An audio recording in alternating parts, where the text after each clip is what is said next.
Armsad sõbrad, seda pühapäeva, milleni oleme jõudnud, nimetatakse kolmainu pühaks või veidi pikemalt kolmainu Jumala pühaks. See pühapäev lõpetab kirikuaasta esimese poole, mille vältel me oleme pühitsenud erinevaid olulisi sündmusi meie õnnistegija Jeesuse Kristuse elus, alates tema sündimisest kuni tema ülestõusmise ja taevasse minemiseni ning viimaks nelipühal tema tõotuse täitumiseni, et ta valab oma apostlite peale püha vaimu, kes annab neile väe minna kõike maailma, et kuulutada seal rõõmusõnumit lunastusest. Pühapäev pärast nelipüha võtab kõik selle kokku ja me mõtleme selle peale, kuidas, millisena Jumal on ennast meile ilmutanud. See on püha usu tõde, et me usume, tunnistame ja kummardame kolmainu Jumalat. Ühte Jumalat kolmes isikus, Isa ja Poega ja püha vaimu. Jah, see on müsteerium, saladus, see ei ole päriselt kättesaadav meie inimmõistusele, aga ma ei ütleks ka, et see on midagi, mis oleks meie mõistuse või arusaamisega vastuolus. Ja läbi aegade on püütud leida ja ongi leitud erinevaid maiseid analooge, mis võiksid aidata meil mõista, kuidas ikkagi saab olla nii, et üks on kolm ja kolm on üks. No kõige lihtsam on kolmnurk, eks ole. Kolmnurk on ainult sellepärast kolmnurk, et ta on üks ja et tal on kolm nurka. Muidugi ei ole see analoogia piisav, et kirjeldada Jumala tõelist olemust, aga see vastab küsimusele, kuidas saab olla ühtaegu kolm ja üks. Ja oluline on siin see, et kolmnurk on kolmnurk just nimelt sellepärast, et ta on ühtaegu kolm ja üks. Aga ma ei kavatse selle analoogiaga nüüd kaugemale minna, sest nagu ma juba ütlesin, kõik need inimlikud analoogiad on siiski küündimatud Jumala tegelikku olemust päriselt selgitama. Hoopis olulisem on aga see, millisena Jumal on ennast meile tunda andnud oma tegudes ja oma tahtes. Jumal on meid loonud, ta ei ole meid üksi jätnud, vaid ta hoiab ja suunab seda maailma ja ka inimkonna ja iga üksiku inimese elu, jättes muidugi meile vabaduse valida ja toimida teatud mõttes oma äratahtmise, äratundmise järgi, aga loomulikult on meie vabadus väga piiratud. Ma tihtipeale toon sellise näite, et inimesel on täielik vabadus minna kõrge maja katusele ja sealt alla hüpata, aga seda tehes ei ole tal vabadust ellu või terveks jääda. Ja see tähendab, et seda vabadust, mis meile on antud, tuleb esiteks mõista tõepoolest piiratuna, sellisena nagu see on, ja teiseks mõistlikult õigesti tarvitada. Aga taas, see ei ole midagi, millega ma tahaksin siinkohal jätkata, sest meie tähelepanu keskpunktis on ikkagi Jumal, Jumala olemus ja eeskätt see, mida Jumal on endast meile teada andnud oma tegude kaudu ja oma tahte kaudu. Niisiis, Jumal on meid loonud, ta hoiab ja varjab ja juhib ja kaitseb meid, jättes meile selle teatava vabaduse. Ta on näinud meie õnnetut olukorda, mille me oleme sedasama vabadust kuritarvitades endale kaela tõmmanud, meie pattu, seda, et me oleme rikutud ja seetõttu allutatud kurjale ja kaduvusele. Aga selles kõiges ei ole Jumal meid üksi jätnud, hüljanud, meile käega löönud, vaid ta armastab meid endiselt jätkuvalt, ta hoolib meist ja hoolitseb meie eest ja ta on oma pojas Jeesuses Kristuses saanud ise üheks meie hulgast ja meiega. Ta on meid lunastanud, ta on meid päästnud iseennast meie eest ohverdades. Jeesus Kristus, Jumala poeg, Pühima kolmainsuse teine isik, on tõeline Jumal, kes on saanud tõeliseks inimeseks, kes on võtnud enda kanda meie patu, kes on surnud selle meie patu pärast, kes on kandnud ära meie karistuse, pühkinud ära meie süü, meid Jumalaga lepitanud, tema silmis õigeks teinud, kes on kinkinud meile uue ja igavese elu lootuse. See kõik on Pühima kolmainu Jumala tegu ja ta jätkab oma tegutsemist, oma päästetööd, oma pühitsuse tööd, uuendamise, elustamise tööd meie juures, meie sees, oma püha vaimu läbi, kelle ta on meie peale ja meie südamesse välja valanud. Pühim kolmainus Jumal on alati ja kõikjal meie ligi.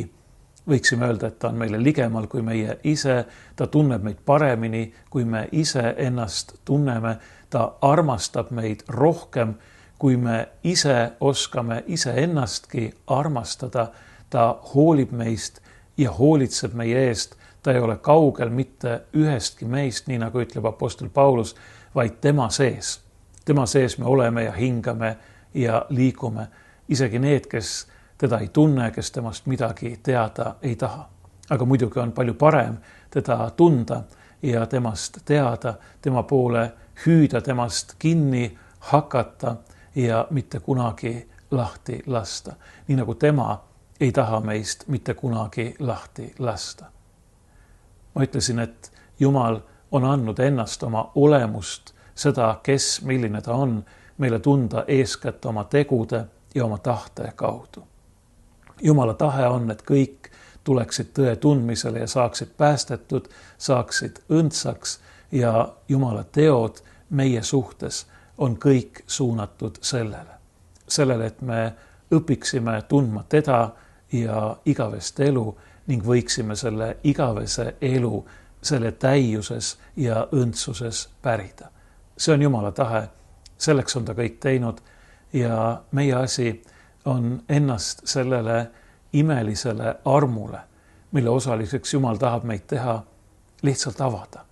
See vastu võtta ja lasta sellel ennast muuta, uuendada, pühitseda ja tõeliselt elavaks teha.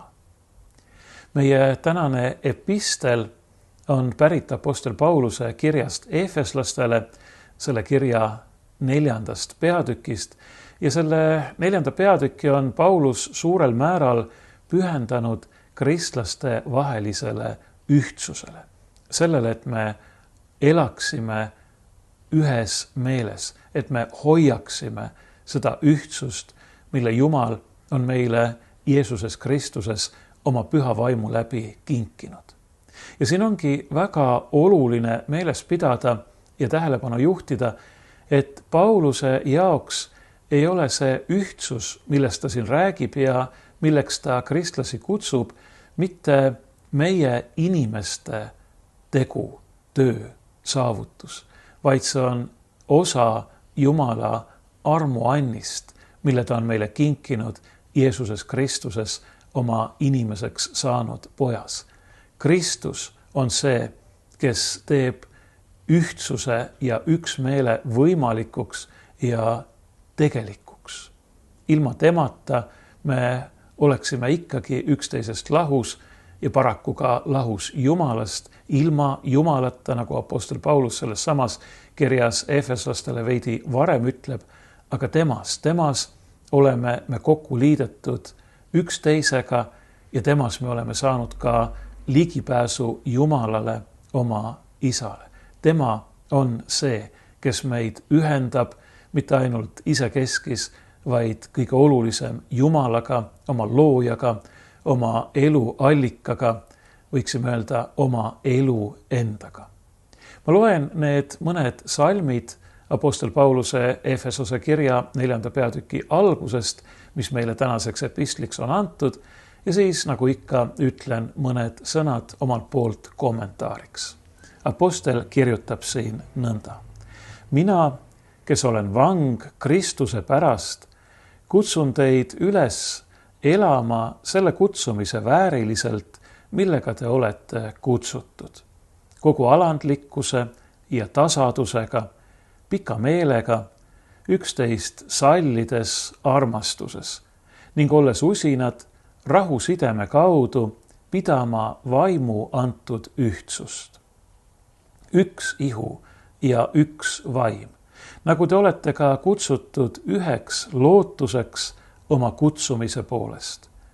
Üks issand, üks usk, üks ristimine, üks Jumal ja kõikide isa, kes on kõikide üle ja kõikide läbi ja kõikide sees. Paulus alustab siin sõnadega mina, kes olen vang Kristuse pärast.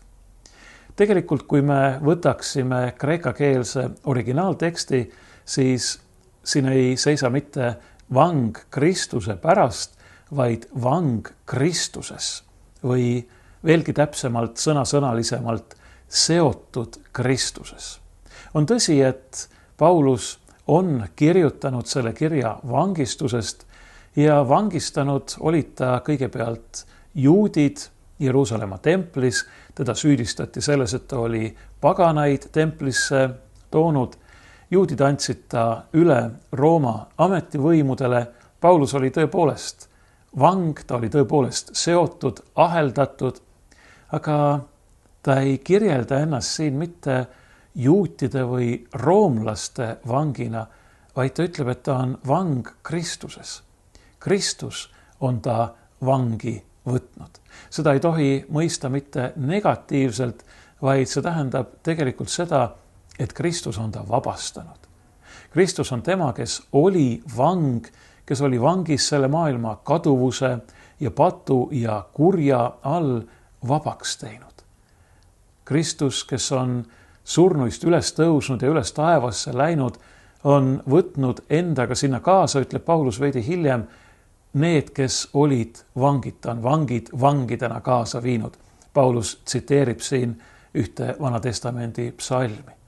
Niisiis, kui Paulus ütleb, et ta on vang, siis eeskätt on ta Kristuse vang ja see ei ole midagi negatiivset, vaid see on midagi sellist, nagu me võiksime vahel öelda, et ma olen armastuse vang, ma olen armastuse köidikutega kinni seotud või aheldatud armastusega kellegi suhtes ja see ei ole ju midagi halba. See ei ole midagi negatiivset. Vastupidi, see on midagi, mis toob mulle tõelise õnne ja rõõmu. Ja sellisena mõistab Paulus ennast siin Kristuse vangina, Kristuse omana. Ta kuulub Kristusele ja ta on seotud Kristusega nende armastuse köite kaudu, millega Jumal omasid tõmbab, nii nagu Vana Testamendi prohvet ütleb. Ma olen seotud, ma olen vang Kristuses. Ma olen Kristuse oma. Kristus on mind kutsunud ja ta on teid kutsunud. Nii et elage siis, käige siis selle kutsumise vääriliselt, millega te olete kutsutud. Paulus ei pea siin silmas või ei taha siin mitte niivõrd moraliseerida, selles mõttes kutsuda üles elama kutsumise vääriliselt, vaid ta pigem julgustab. Ta ütleb, et olge julged, ka teie olete samamoodi kutsutud, ka teie olete nii-öelda Kristuse vangid, see tähendab tegelikult vabad. Ka teie olete Kristuses, ka teile on kingitud see uus ja tõeline elu. Elage nüüd seda, käige nüüd selles elus. Ärge mõelge enam sellele, mis oli, sellele, kui te olite surnud oma patus ja üleastumises, kui te olite pimeduse lapsed.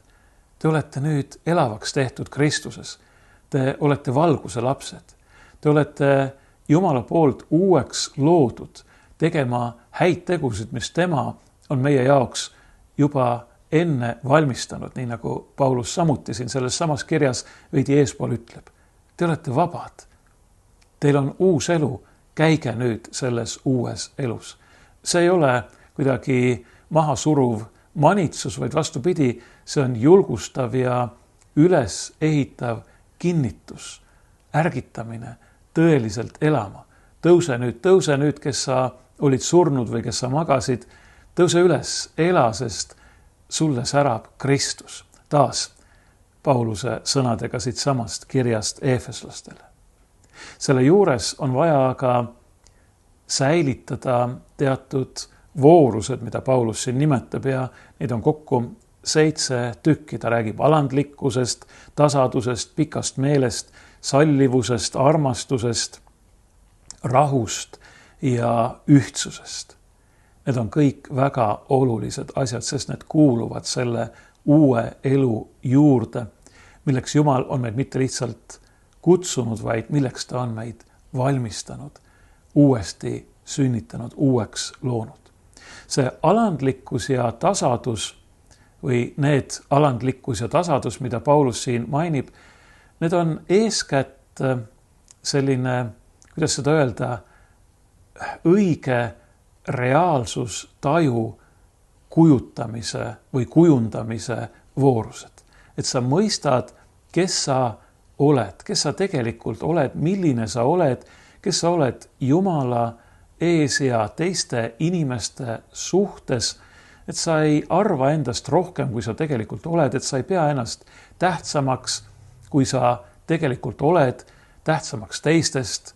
Vahel mõni kipub ennast vist Jumalastki tähtsamaks pidama, vaid et sa oled igas mõttes realist, et sa saad aru, kes ja milline sa oled ja mida sa väärt oled või väärt oleksid, aga see ühtlasi tekitab meis ka koheselt tänutunde Jumala suhtes ja valmisoleku anda kogu au temale, sest me tõepoolest teame, mida me tegelikult väärt oleksime. Aga me teame ka seda, mismoodi Jumal meie peale vaatab ja mida kõike ta on meile Jeesuses Kristuses tõotanud ja kinkinud. Tema arm on ülisuur. Tema ei anna meile mitte selle järgi, mida me väärt oleme, vaid selle järgi, mida tema väärt on. Mitte meie headuse kohaselt, vaid oma headuse ja armastuse kohaselt. Aga see alandlikkus ja tasadus on meie jaoks äärmiselt olulised, et me ei muutuks üleolevaks, et me ei ajaks nina püsti ja selle tulemusena taas ei komistaks ega kukuks. Samuti manitseb Paulus meid olema pikameelne, kannatlik. Ja see on, me teame, jumalik voorus. Jumal ise on pikameelega ja rikas helduselt. Nii et me peame püüdma teda eeskujuks võttes olla samasugused. Me teame, millised me oleme ise ja kuna Paulus on siin keskendunud kristlaste vahelise üksmeelele, siis jah, me teame, millised on ka need teised inimesed meie ümber. Ja just sellepärast Paulus manitseb meid pikameelsusele, kannatlikkusele, üksteise sallimisele või ma ise tõlgiksin talumisele armastuses. Sest nii nagu meile endil, nii on ka teistel inimestel meie ümber kõik võimalikke puudusi, vajakajäämisi ja me teame, et teinekord ei ole neid niisama lihtne välja kannatada või ära taluda või sallida. Ei ole lihtne, aga ometi see on midagi, mille poole me peaksime püüdlema. Me peaksime püüdma armastada üksteist nii, nagu Kristus on meid armastanud, nagu Jumal on meid Kristuses armastanud. Me peaksime üksteist vastu võtma nii, nagu Jumal on meid Kristuses vastu võtnud, sellistena, nagu me oleme. Kuidas me võiksime mitte tahta ja püüda pakkuda teistele inimestele seda sama, millest me ise tegelikult täielikult sõltume ja elame. Jumal on niivõrd kannatlik meiega, niivõrd pikameelne meiega.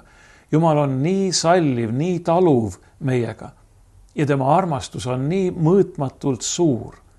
Me ei ole seda kuidagi ära teeninud. Miks me siis arvame, et kui meie kedagi armastame, siis see peaks olema ära teenitud. Ära teenitud olemine ei kuulu armastuse juurde. Aga siin on vaja nimetada seda, et see sallivus ja armastus ei tähenda kindlasti mitte kõige heaks kiitmist. See ei ole mitte selline õlgu kehitav ükskõikne sallivus ja armastus, nagu see, millele meid ümbritsev maailm meid kutsub, ela ise ja lase teistel ka elada ja mis see sinu asi on. Ei, tõeline armastus on hea soovimine, parima soovimine sellele, keda armastatakse. Ja see tähendab, et kuigi me peame üksteist välja kannatama ka kõikvõimalike puudustega või neile puudustele vaatamata, siis ometi ei saa me nende puuduste ees siiski silmi kinni pigistada, kui me näeme, et need teevad kahju sellele inimesele endale, kelle omad nad on. Ja see tähendab, et armastuse juurde kuulub kahtlemata ka inimeste juhatamine ja õpetamine ja kui vaja, siis ka manitsemine ja suunamine. Aga alati armastusega. Me oleme kutsutud rääkima tõtt armastuses, mis on parima soovimine sellele, keda armastatakse pika meelega ja üksteist taludes, üksteist välja kannatades. Ning olles usinad, või ma ise tõlgiksin tõttama, peaksime lausa tõttama, pidama seda vaimu ühtsust, vaimu antud, vaimu poolt, mitte ainult meile antud või kingitud, vaid vaimu loodud, vaimu tagatud ühtsust rahu sideme kaudu. Üksteisega rahu hoides ja üksteisele head tehes, sest tõelise rahu juurde ei kuulu mitte ainult see, et me hoidume kellegi kahjustamisest, kellegagi sõdimisest, vaid tõelise rahu juurde kuulub tegelikult ka heaolu, kõige selle pakkumine ja tagamine, mis teeb inimese elu õnnelikuks ja elamisväärseks. See on enda mitte teistest ettepoole seadmine, vaid teiste endast ettepoole seadmine ja selle poole püüdlemine, mis on hea neile, kes on meie ümber. Aga rõhuasetus on siin sellel, et see on vaimu ühtsus. Selle ühtsuse loob Jumala vaim. Ja sellepärast jätkab Paulus siin kohe üks ihu ja üks vaim. Ja ta ei pea selle all silmas mitte sellist poeetilist kujundit, mis väljendaks seda, et kui meie inimesed üksteisega kokku hoiame, siis me oleme otse kui üks ihu ja üks vaim, vaid ta peab silmas eeskätt Kristuse ihu, millesse me kõik oleme ristimise kaudu liidetud. Seda Kristuse ihu, mille tema on meie eest ristil ohverdanud ja millest ta on kõik, kes temasse usuvad, ühte liitnud. Ning siin on jutt Jumala vaimust. Sellest vaimust, kellega me kõik oleme joodetud ja kokku liidetud, kõik meie, kes me oleme ristitud. Nagu ma ütlesin, Jumala vaim on see, mis loob, mis tagab selle ühtsuse. Meie inimesed, vahetevahel me võime leida ka mingil inimlikul pinnal üksmeele, aga me teame, kui habras see on. Me teame, et ajaloo lõppu ei ole saabunud. Me elasime ehk 20 aastat tagasi kogu läänemaailmaga sellises pettekujutelmas, et nüüd on saabunud igavene rahu, aga me teame, mis toimub praegu meie ümber. See on väga kurb. Ainult Jumal on see, kes võib oma vaimu läbi luua ja tagada tõelise rahu ja üksmeele. Ainult Jumal on see, kes oma poja Jeesuse Kristuse kaudu, kes on iseennast meie eest andnud, võib ühendada inimesed isekeskis ja endaga. Seda tähendab siin eeskätt see üks ihu ja üks vaim, nagu te olete ka kutsutud üheks lootuseks oma kutsumise poolest. Meil on üks ainus lootus ja see üks ainus lootus on lootus Jumala armule, tema kõike võitvale, pattu, kurja, surma võitvale, elu loovale ja elu kinkivale armastusele. Tema on see üks issand, kes on meid loonud, kes on meid lunastanud, kes meid kutsub, valgustab ja pühitseb. Ja see ongi see meie üks ja ainus tõeline usk. Ei ole nii, et igaüks saab õndsaks oma usku mööda. Igaüks saab õndsaks ainult selle läbi, et Jumal, tõeline, ainus tõeline Jumal, talle selle õndsuse kingib. Lahus tõelisest Jumalast, väljaspool teda ei ole mingit õndsust, mingit pääsemist, on ainult üks nimi, nii nagu apostlid rõhutavad. ja see üks nimi on Jeesuse Kristuse, Jumala inimeseks saanud poja nimi, kelles me oleme lunastatud, kelles me oleme päästetud ja kellesse meid liidetakse ühe ristimise kaudu. On üks Jumal ja kõikide isa. Ei ole teisi jumalaid. Ei ole ühtegi teist isa selles mõttes, et ühtegi teist elu allikat, elu loojat, elu andjat, kui vaid see üks ainus tõeline kolmainus Jumal, kes on kõikide üle, see tähendab, kellel on meelevald kõige ja kõigi üle, kes on, nagu siin öeldakse, kõikide läbi, see tähendab, kui me oleme Kristuses temaga üheks saanud, siis ta on meie kõikide juures, meie kõikide ligi ja Paulus rõhutab meie kõikide sees. Mitte ainult meie kõrval, vaid meie sees. Ta on meid loonud, ta on meid lunastanud ja ta on meid pühas vaimus oma enda eluasemeks võtnud. Jumal on meiega. See on Jeesuse tõotus. See on, võiksime öelda, Jeesuse üks nimedest, Immanuel, Jumal on meiega. See on Jeesuse kinnitus apostlitele taeva minemisel. Ma olen iga päev teie juures kuni maailma ajastu lõpuni. Jumal, kes on meid loonud, armastab meid nii väga, et ta on alati kõikjal ja lakkamatult meiega. Peaasi, et meie talle selga ei pööra ja temast lahti ei ütle. Ja just sellepärast apostel Paulus julgustabki meid kõiki koos nende Efesose kristlastega elama, käima selle kutsumise vääriliselt, millega me oleme kutsutud. Mitte ainult kõlbelises mõttes, vaid eeskätt just nimelt julgustusena, et teile on kingitud uus elu. Elage siis seda elu, käige selles elus koos ainsa tõelise Jumalaga, kolmainu Jumala, isa ja poja ja püha vaimuga. Olge õnnistatud, oleme Jumalale tänulikud selle eest, et oleme võinud selle kirikuaasta esimese poole jooksul taas pühitseda kõiki neid imelisi tema armu, armastuse ja halastuse saladusi ja palugem, et me võiksime alati ja igavesti jääda temasse.